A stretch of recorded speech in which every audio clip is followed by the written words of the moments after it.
Hello everyone, in today's review we're going to be doing the TriField natural EM meter.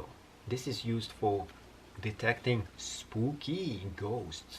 Now, this actual meter is great for not just that, there's a lot of different functions which I'm going to be explaining very soon. But a few tips before you get started with something such as EM meter. First of all, if you're going to be using this meter, make sure you use it correctly. If you want to go and look for ghosts, you put this into either sump or electrical. Now, let's say you put it into electrical and you try to detect ghosts. It's also actually detecting your heat signature as well. So, for you to prevent that from happening, real professional ghost hunters, they actually put this down in a location and they wait and they look at it and see if signals are actually happening in the room that actually detects some ghost in there. If there is no ghost over there, the needle is not going to be moving at all. So you can test every single one of your rooms and see if it is haunted by ghosts with the TriField natural EM meter.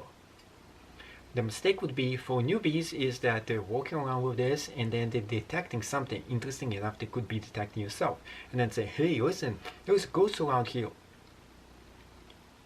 Oh, I think I heard one over there.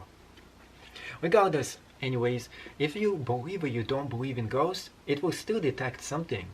Maybe a software, maybe electrical interference and EMF as well. So, sunspots, lightning, storms, and disturbance in the weather. This thing can detect all kinds of cool and interesting things in this. So this is a must-have for those who are into exploring paranormal activity.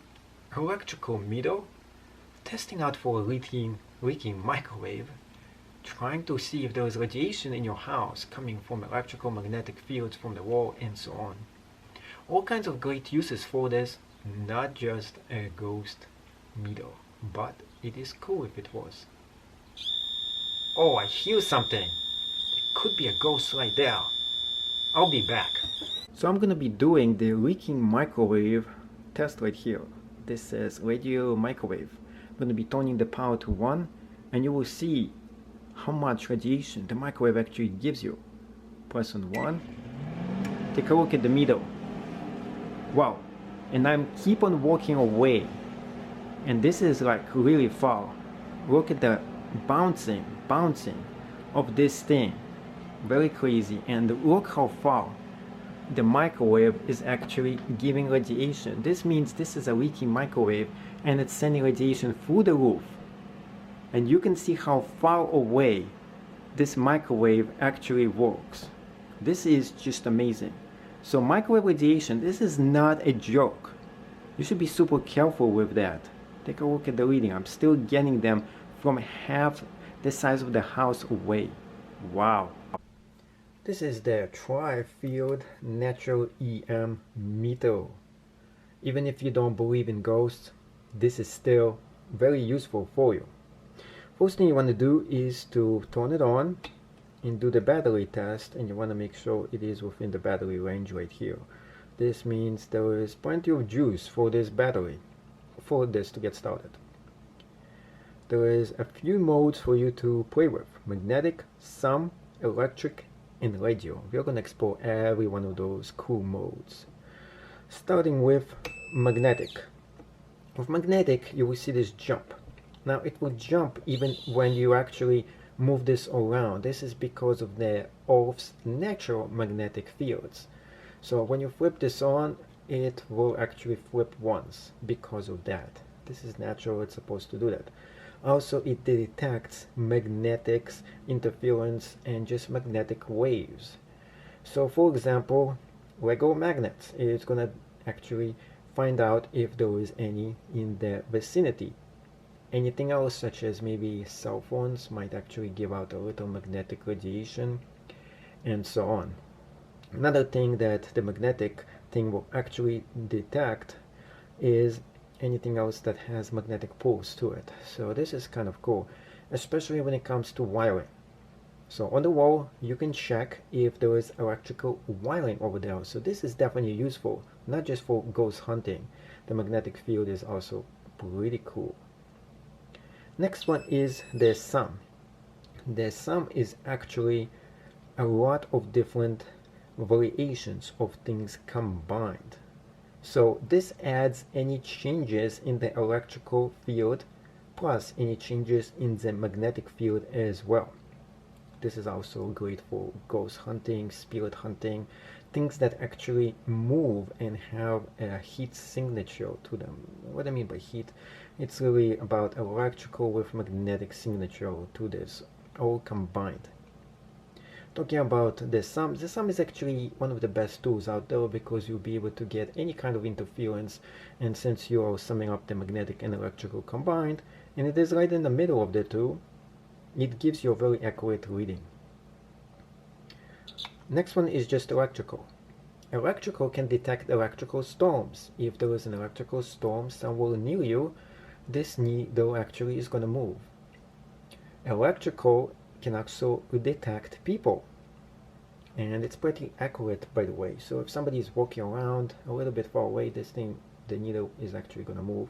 Also, it's going to detect pets, animals, and so on. Not very strong, but it's going to work.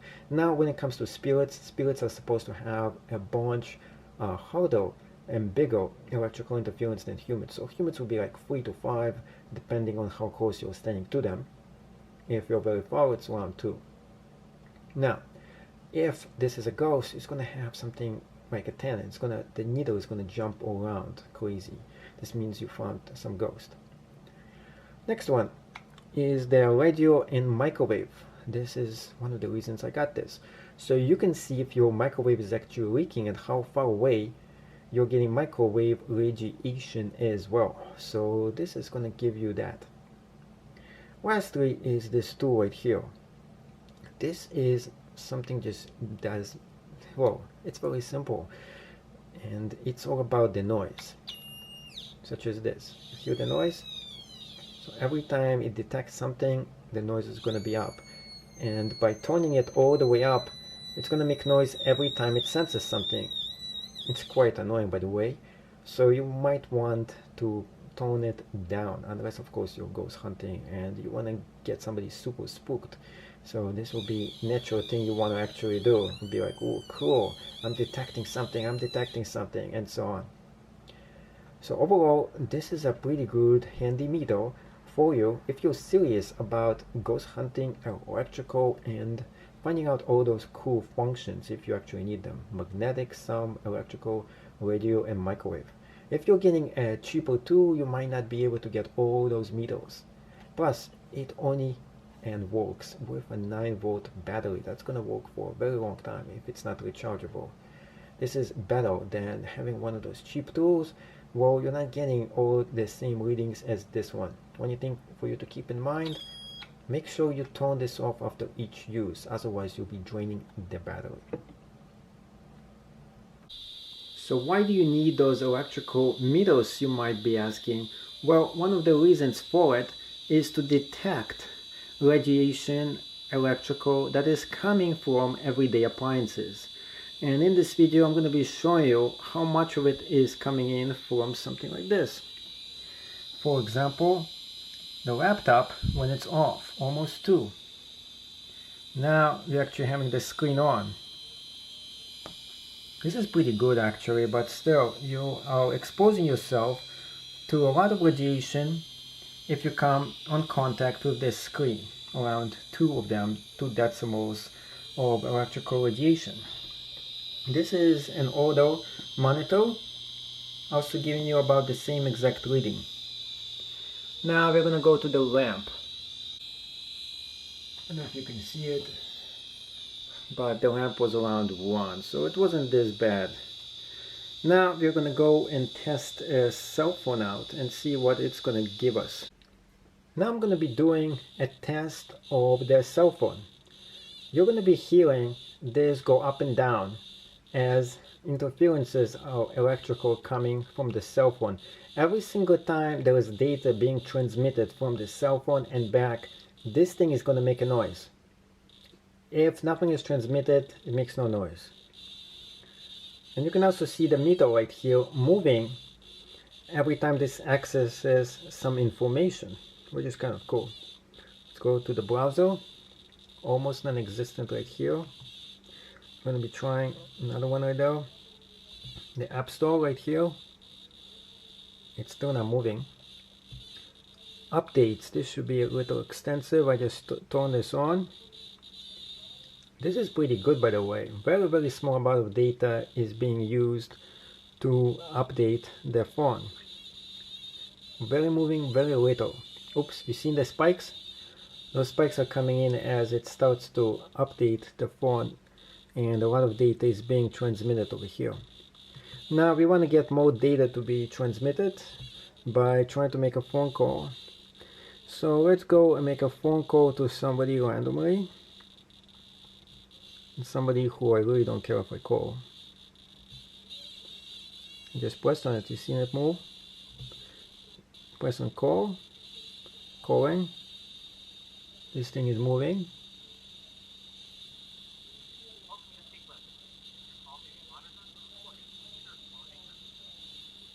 Not really moving either. This is not bad. As you can see, the iPhone makes a pretty good use of not really using a very high radiation electrical that's coming. It's keeping it under the 2 mark. So this does pass the test, and you're pretty safe to use this because it doesn't transmit any more than 2 gigabytes. On the other hand, if you're going to be using the laptop, this goes all the way to 2 from the screen. Now, on the other hand, what happens when you actually pulse this on top of it? Now we are getting a much higher reading because we are interfering directly with the electrical meter. So every single time it downloads and uploads something, you can see the electrical grid is going much higher. So this is something for you to keep in mind if you'll be using any electrical devices, is that they constantly transmit electrical fields to them. And it's not really that safe for you to get exposed to a very high level of electrical radiation. This still does a very good job at keeping the radiation pretty low, even when it does very intense amount of things. Now it seems like it's probably about ended uploading all the information. This is why the sound actually stopped going. Welcome to Spike TV. This is an abandoned building in my local neighborhood, and I think there is ghosts in here. Oh, that's just a vehicle passing. I'm gonna do a side view of this and you can check this out.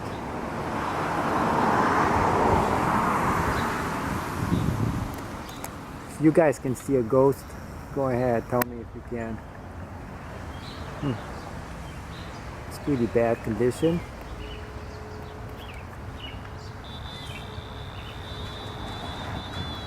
Looks pretty bad. There's a sign over there that posted, "Do not enter. Trespassers probably will be persecuted." And I'm not gonna go in there. Trying this place out. It's pretty haunted to me.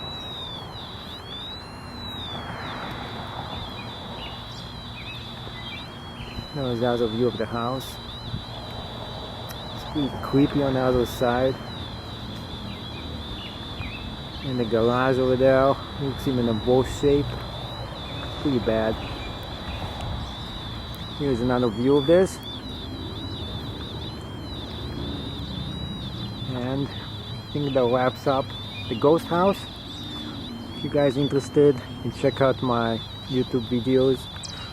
And welcome to Spike TV. Take 2. Spike TV Ghost House.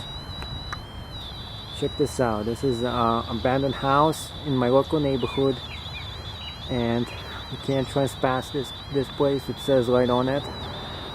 This building has been condemned because it has been so bad and damaged and everything. You can check it out right now. You can see all kinds of really bad stuff happening to this house, and I'm sure there's ghosts in here. I'm gonna show you more views of this house. You can see it's a pretty bad shape, especially in the back here. And what is this thing? Look at that, look at that. That was a rabbit right there. Thought that was even a ghost. Pretty creepy house anyways. And if you guys can see a ghost or anything else in here, let me know. By the time I post this video, you can see anything freaky, like maybe a ghost right out of this window. Nope.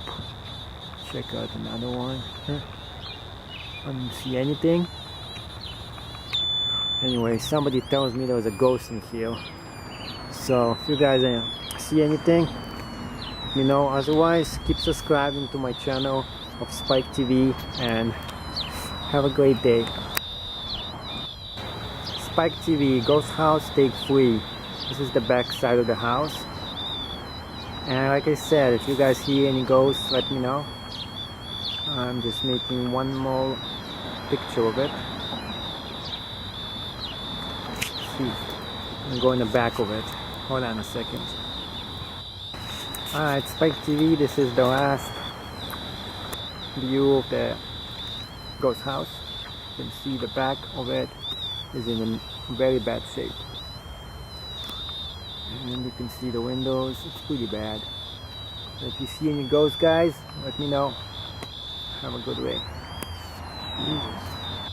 Spike TV, this is the last show of the ghost house. This is the backyard. You can see views are pretty bad of it.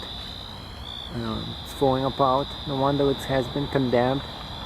Looks really bad. I'm gonna zoom in to the windows in case we see a ghost or anything. If you guys see a ghost, let me know. Have a good day. Bye.